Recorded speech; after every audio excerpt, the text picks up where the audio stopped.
ایک غریب لکڑہارا جنگل کے قریب رہتا تھا۔ وہ روز جنگل میں جاتا، لکڑیاں کاٹتا اور اسے شہر میں لے جا کر بیچ دیتا تھا۔ وہ اس سوچ کے ساتھ زمین بھی کھودتا تھا کہ کبھی شاید اس میں سے اسے خزانہ مل جائے اور اس کی زندگی سنور جائے۔ اسی امید کے ساتھ وہ روزانہ اپنے ساتھ جنگل میں بیلچہ اور کلہاڑی بھی لے کر جاتا تھا۔ ایک دن خزانے کی تلاش میں زمین کھودنے لگا۔ اچانک اسے ایک بہت بڑی دیگ نظر آئی۔ وہ اس دیگ کو دیکھ کر بہت خوش ہوا اور دل ہی دل میں سوچنے لگا، لگتا ہے کہ اس دیگ کے اندر کوئی خزانہ چھپا ہوا ہے، جبھی تو اسے کسی نے جنگل میں درخت کے پاس زمین کھود کر دبایا ہوا ہے۔ وہ خوشی خوشی دیگ کی طرف بڑھا تاکہ اس کے اندر ہاتھ ڈال کر خزانے کو دیکھ سکے۔ اس نے جب دیگ میں ہاتھ ڈالا تو اسے پتا چلا کہ دیگ اندر سے بالکل خالی تھی۔ اس نے غصے میں دیگ اٹھا کر درخت کے پیچھے رکھ دی۔ کچھ دیر وہ خزانے کی تلاش میں زمین کھودتا رہا، لیکن اس کے ہاتھ کچھ نہ آیا۔ اس نے غصے میں کلہاڑی اٹھا کر درخت کے پاس پھینک دی۔ وہ تھک ہار کر درخت کے قریب بیٹھ گیا۔ اچانک اس کی نظر دیگ پر پڑی۔ اس نے دیکھا کہ وہ کلہاڑی اس دیگ میں جا گری تھی اور اب دیگ میں 100 کلہاڑیاں موجود تھیں۔ وہ ان کلہاڑیوں کو دیکھ کر بہت حیران ہوا۔ ساتھ ہی اسے یہ بھی سمجھ میں آ گیا کہ یہ دیگ کوئی عام سی دیگ نہیں ہے، بلکہ یہ کوئی جادوئی دیگ ہے، جبھی تو اس کی ایک کلہاڑی 100 میں تبدیل ہو گئی ہے۔ وہ خوشی خوشی اس دیگ کو اٹھا کر گھر میں لے آیا۔ لکڑہارے نے اس دیگ کو ایک کمرے میں چھپا دیا۔ رات کے وقت اس نے جادوئی دیگ کو دوبارہ آزمانے کے لیے اس میں آم ڈالا۔ تھوڑی دیر بعد اس نے دیکھا تو دیگ میں 100 آم موجود تھے۔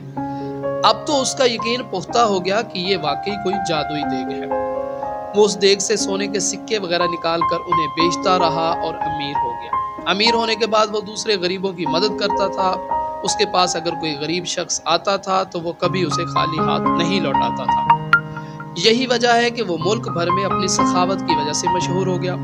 اس کے اچانک امیر ہو جانے اور جادوئی دیگ کی کہانی ہر جگہ پھیل گئی۔ اس ملک کے بادشاہ کے پاس بھی اس جادوئی دیگ کی خبر پہنچی۔ بادشاہ بہت لالچی تھا، اس کے پاس اپنا بہت سارا خزانہ موجود تھا، اس کے باوجود اسے مزید خزانے کی ہوس تھی۔ اس نے سوچا کہ یہ دیگ اگر اسے مل جائے تو اس کے خزانے میں مزید اضافہ ہو جائے گا۔ اس سوچ کے ساتھ بادشاہ نے حکم دیا کہ لکڑہارے اور اس کی دیگ کو محل میں لایا جائے۔ خادم گئے اور بادشاہ کے حکم کی تعمیل کی گئی اور لکڑہارے کو دیگ سمیت پکڑ کر محل میں لے آئے۔ لکڑہارے سے بادشاہ نے وہ دیگ لے لی اور اس کا معائنہ کرنے لگا۔ اچانک وہ اپنے قدم نہ سنبھال سکا اور اس کا پاؤں دیگ میں جا گرا۔ اب جادوئی دیگ کی وجہ سے 100 بادشاہ نکل آئے۔ ایک جیسے 100 بادشاہ میں ایک اصلی بادشاہ تھا، باقی جادوئی تھے۔ وہ سب دیگ کے حصول اور لالچ کی وجہ سے ایک دوسرے سے لڑنے لگے۔